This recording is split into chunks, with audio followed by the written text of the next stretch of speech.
Hello दोस्तों, आप सभी का स्वागत है हमारे यूट्यूब चैनल ओमवीर त्यागी फिजिसिस्ट पर। तो बच्चों, आज हम आपको कराने वाले हैं बीएससी सेकंड ईयर से रिलेटेड क्वेश्चन है। बीएससी सेकंड ईयर, ठीक है। कुछ बच्चों को जैसे कि इस समय कोरोना की वजह से 2021 का जो बीएससी का एग्ज़ाम होने वाला है, यूनिवर्सिटी के जो एग्ज़ाम है, उसमें काफ़ी बच्चों को परेशानी का सामना करना पड़ रहा है कि किस तरीके से सिलेबस आएगा, किस तरह से क्या होगा। तो अब यूनिवर्सिटी की ओर से बिल्कुल ही कंफर्म कर दिया गया है कि आपके जो क्वेश्चन पेपर है उसमें 10 दीर्घ उत्तरीय प्रश्न आएंगे। कितने आएंगे? 10 यानी कि 10 दीर्घ उत्तरीय प्रश्न आएंगे, जिसमें से आपको केवल 4 करने होंगे। कितने करने होंगे? 4 के आंसर देने होंगे, ठीक है। तो अब हम आज आपको कराने वाले हैं BSc second year first book से हम क्वेश्चन कराने वाले हैं, ठीक है। बीएससी सेकंड ईयर है या बीएससी फर्स्ट ईयर है, बीएससी में आपको फिजिक्स के 3 पेपर होंगे, फर्स्ट सेकंड और थर्ड। तो इसी तरीके से सेकंड ईयर के लिए, सेकंड ईयर के बच्चों के लिए ये क्वेश्चन है, इम्पोर्टेंट क्वेश्चन है। जैसा कि आप चेक कर पा रहे हैं यहाँ पर, ये 2019 में यूनिवर्सिटी ने पूछा भी है, ठीक है। तो चलिए आगे बढ़ते हैं बिना टाइम वेस्ट किए। इम्पोर्टेंट क्वेश्चन है। क्वेश्चन आप देख ही रहे हैं आपकी स्क्रीन पर कि गॉस की नियम का वर्णन कीजिए, यानी गॉस की प्रमेय के बारे में बताना है। इसके द्वारा किसी आवेशित गोले के अंदर, बाहर और उसके पृष्ठ पर विद्युत क्षेत्र की तीव्रता ज्ञात करनी है। जैसे गोले के बाहर और गोले के अंदर किसी बिंदु पर विद्युत क्षेत्र की तीव्रता ज्ञात करनी है। ये क्वेश्चन वेरी इंपॉर्टेंट क्वेश्चन था और आपने 12th क्लास में भी पढ़ा होगा। जिन लोगों ने 12th क्लास अच्छे से की है उनको बिल्कुल अच्छी तरीके से ही आता होगा। तो यहाँ पर कुछ करने का थोड़ा सा नियम, थोड़ा सा बदलाव होगा, अदरवाइज सेम रहता है, ठीक है। तो देखिए, गॉस की प्रमेय क्या होती है। आप लोगों ने इंटर में पढ़ा था कि गॉस की प्रमेय 1/ε0 होती है। 1/ε0 गुना होती है किसका? जो आवेश किसी सरफेस के अंदर घिरा होता है। तो देखिए यहाँ पर हम कह सकते हैं कि इस प्रमेय के अनुसार विद्युत क्षेत्र में खींचे गए किसी भी आकृति के बंद पृष्ठ के अभिलंबवत बाहर निकलने वाला विद्युत फ्लक्स उस पृष्ठ के अंदर उपस्थित संपूर्ण आवेश का 1/ε0 गुना होता है। अर्थात हम कह सकते हैं यहाँ पर कि फाई इज इक्वल्स टू, यहाँ पर समाकलन और इस तरीके से मतलब है, इसका मतलब है कि बंद सरफेस। इसका मतलब क्या है? बंद सरफेस, बंद पृष्ठ। तो बंद पृष्ठ से गुजरने वाला विद्युत फ्लक्स का फॉर्मूला होता है ई vector dot D A vector या डी एस वेक्टर हम कह सकते हैं, ठीक है। तो यहाँ से ये हो जाएगा टोटल की 1/ε0 इंटू कुल आवेश। यहाँ पर सिग्मा क्यू का मतलब है कुल आवेश, ठीक है। चलिए आगे बढ़ जाते हैं। यहाँ दिया हुआ है ε0 का मतलब दिया हुआ है क्या कि निर्वात की, वायु की निर्वात की विद्युतशीलता कह सकते हैं, या निर्वात की विद्युतशीलता कह सकते हैं, ठीक है। तो डेल्टा क्यू कुल आवेश है। आगे बढ़ जाते हैं अब। अगर इसके अंदर एक आवेश ना होगे, बहुत सारे आवेश हैं, Q1 है प्लस का Q2 है, -Q1 है, -Q2 है, तो इन सभी का योग हमारा सिग्मा क्यू कहलाएगा। क्या कहलाएगा? Sigma Q. ये सब अदिश राशियाँ हैं, तो बीजगणितीय योग के बराबर होती हैं। इसीलिए हमने यहाँ पर सीधे सिग्मा क्यू का इस्तेमाल किया है। चाहे प्लस के हो माइनस के हो, सीधे ऐड हो जाएंगे, यानी कि जुड़ जाएंगे। चलिए आगे बढ़ते हैं कि समाकलन यानी कि whole integration S E vector dot d S vector is equal to होगा 1/ε0 सिग्मा क्यू। सिग्मा क्यू की वैल्यू यहाँ पर हम ओपन करके दिखा रहे हैं कि Q1 plus Q2 plus dot dot Q1 dash Q2 dash, इस तरीके से जितने भी हैं सबको हम ऐसे लिख सकते हैं। अब कह रहे हैं यदि बंद वर्तन के अंदर सतत आवेश वितरण हो, यानी कि कंटिन्यूअस रूप से आवेश कैसा है? वितरित है, तो उसका पृष्ठावेश घनत्व सिग्मा मान लिया। क्या है? रो है। पृष्ठावेश घनत्व क्या है? रो है। तो सिग्मा क्यू बराबर हो जाएगा आयतन V में कुल आवेश, ठीक है। सिग्मा क्यू किसके बराबर होगा? आयतन V में बटे हुए आवेश के बराबर होगा। तब हम कह सकेंगे कि फ्लक्स फाई बराबर समाकलन S E vector dot d S vector बराबर 1/ε0 सिग्मा क्यू। 1/ε0 यहाँ पर हमने इंटीग्रेट कर लिया इसको आयतन के थ्रू। किसके थ्रू? आयतन के। तो यहाँ पर आयतन का मतलब V लिख दिया है, वॉल्यूम, और ट्रिपल समाकलन हो गया यहाँ पर रो इंटू डी वी। क्या हो जाएगा? रो इंटू डी वी, ठीक है। अब ये कैसे आया रो इंटू डी वी? तो मैं आप लोगों को बता दूं बच्चों कि सिग्मा रो को हम कहते हैं आयतन आवेश घनत्व। क्या कहेंगे? आयतन आवेश घनत्व। तो रो बराबर हो जाएगा हमारा क्या कि Q अपॉन V। क्या हो जाएगा? Q upon V। तो यहाँ पर सिग्मा क्यू है, टोटल आवेश क्या है? Sigma Q. तो सिग्मा क्यू अपॉन V, तो सिग्मा क्यू की वैल्यू हो जाएगी rho into V, rho into V. तो यहाँ से यही आया है rho into V, sigma Q की वैल्यू। चलिए आगे बढ़ जाएंगे। यदि बंद पृष्ठ के भीतर उपस्थित नेट आवेश शून्य है, तब अगर टोटल आवेश शून्य है इसके भीतर तो क्या हो जाएगा? तो ये जीरो हो जाएगा, क्योंकि डेल्टा क्यू की वैल्यू, सिग्मा क्यू की वैल्यू जीरो हो जाएगी। तो ये सब कुछ जीरो हो जाएगा, यानी फ्लक्स कितना गुजरेगा? जीरो, फ्लक्स गुजरेगा ही नहीं। ये हमारी इक्वेशन नंबर सेकंड बन चुकी है। इक्वेशन नंबर इसको मान लिया हमने सेकंड, और फर्स्ट इक्वेशन इससे पहले हम मान चुके हैं। ये फर्स्ट इक्वेशन हमारी हो गई ये। ठीक है बच्चों, ये हमारी फर्स्ट इक्वेशन है।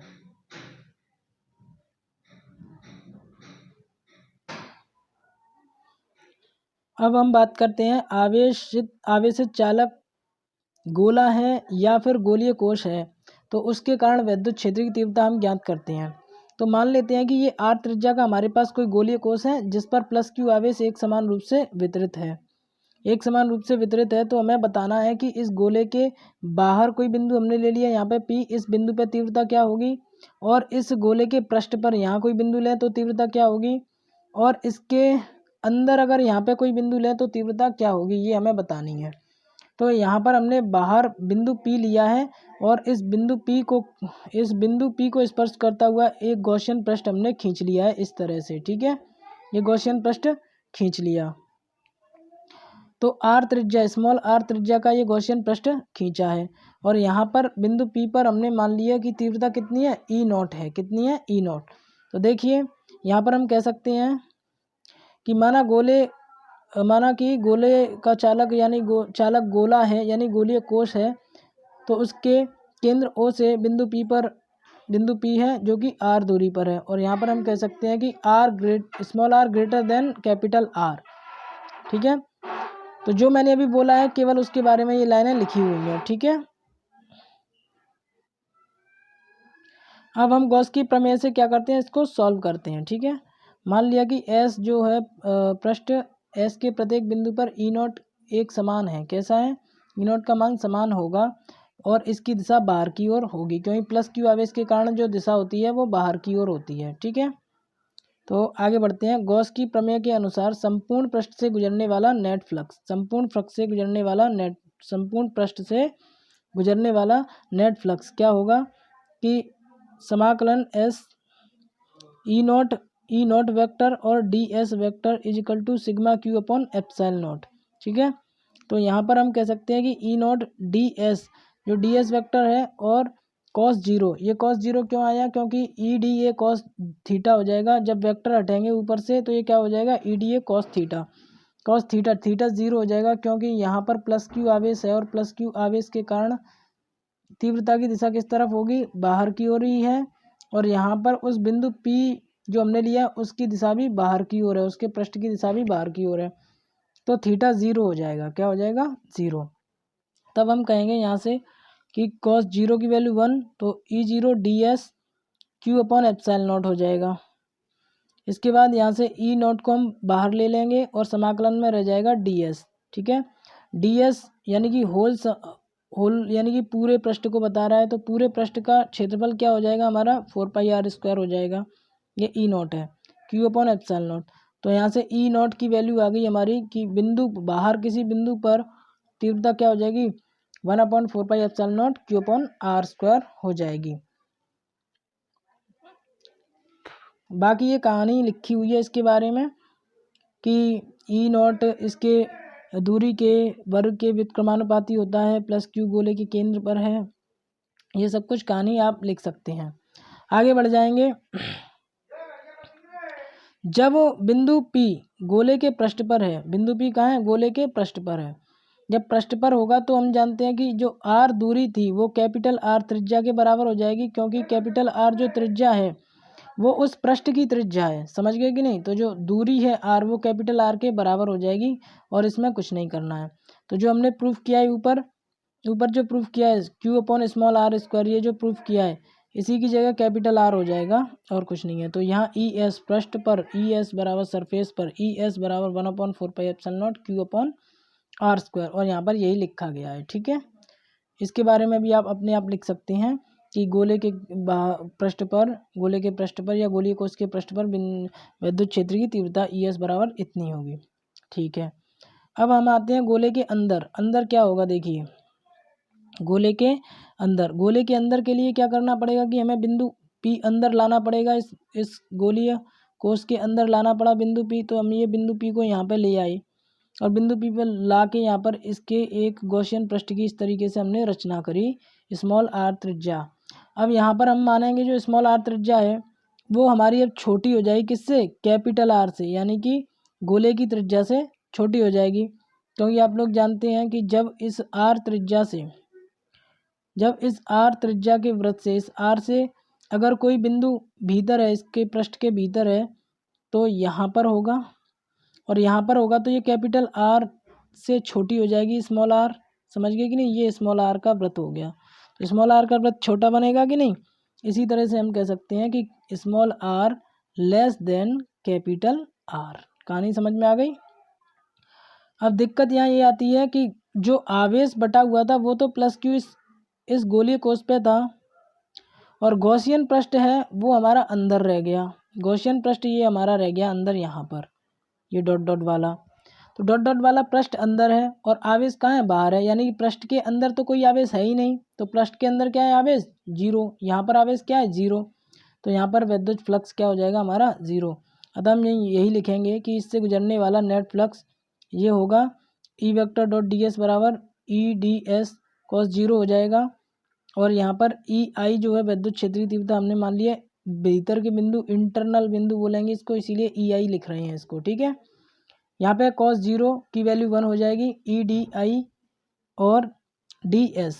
अब क्या हो जाएगा कि हमारे पास आवेश तो 0 है ही, ई आई बाहर आ जाएगा, समाकलन एस डी एस, इस पूरे की वैल्यू हो जाएगी 4πr²। ई आई गॉस की प्रमेय से समाकलन ई vector dot d S vector बराबर हो जाएगा सिग्मा क्यू अपॉन एप्सिलॉन, और सिग्मा क्यू हमारा क्या है? 0 है। आवेश क्या है? 0 है। इस वजह से संपूर्ण चीज़ क्या हो जाएगी? 0 हो जाएगी। यहाँ से हम इस वैल्यू को पुट कर देंगे, यहाँ पर इसकी जगह पर पुट कर देंगे, और बराबर में क्या हो जाएगा? 0। तो ई आई बराबर क्या हो जाएगा? 0, यानी कि विद्युत क्षेत्र की तीव्रता गोली कोश के भीतर क्या हो जाएगी? 0 हो जाएगी। इस प्रकार से इसका ये ग्राफ बन के तैयार हो जाएगा कि अगर ये गोला था तो गोले की त्रिज्या कितनी थी? कैपिटल आर थी, कैपिटल आर त्रिज्या थी। कैपिटल आर त्रिज्या के अगर भीतर अगर हम किसी भी बिंदु पर लेंगे तो वहाँ विद्युत क्षेत्र की तीव्रता कितनी आ रही है? 0। तो यहाँ पर ये ई है और ये हमारी आर त्रिज्या के बीच ग्राफ खींचेंगे तो आर त्रिज्या से पहले बिल्कुल भी हमारे पास कोई तीव्रता नहीं आ रही, तीव्रता 0 है। देखिए यहाँ पे कोई ग्राफ टच नहीं कर रहा है इसको, तो ये क्या है? 0 है। आर त्रिज्या तक क्या है? 0 है। जैसे ही हम यहाँ पृष्ठ पर आ जाएंगे, गोले के पृष्ठ पर आ जाएंगे, तो गोले के पृष्ठ पर आने पर क्या होगा कि हमें विद्युत क्षेत्र की तीव्रता मिल जाएगी E बराबर 1/4πε0 Q/r²। तो यहाँ पर ये सबसे अधिकतम मिल रही है हमें तीव्रता। अब क्या है, जैसे जैसे अब हम दूर जाएंगे तो R बढ़ती जाएगी, E समानुपाती 1/r² हो चुका है। तो जैसे जैसे हम R को बढ़ाते जाएंगे, यानी कि इधर दूर होते जाएंगे, वैसे वैसे E कम होता जाएगा। क्या होता जाएगा? कम होता जाएगा। तो जैसे जैसे हम दूरी को बढ़ाते जा रहे हैं, तीव्रता यहाँ से घटती हुई आ रही है। देखिए ये घट गई, ये घट गई, ये घट गई। समझ गए? तो इस तरीके से ये ग्राफ बन जाएगा। ये वेरी इंपॉर्टेंट क्वेश्चन था जो आपके एग्ज़ाम के लिए बिल्कुल आ सकता है। आपके एग्ज़ाम की दृष्टि से इम्पोर्टेंट क्वेश्चन है। बाकी आप बताइए आपको ये सेशन कैसा लगा। अगर अच्छा लगे तो कमेंट करके बताइए, जिससे कि हम आप लोगों के लिए और वीडियो लेकर आएंगे। ठीक है।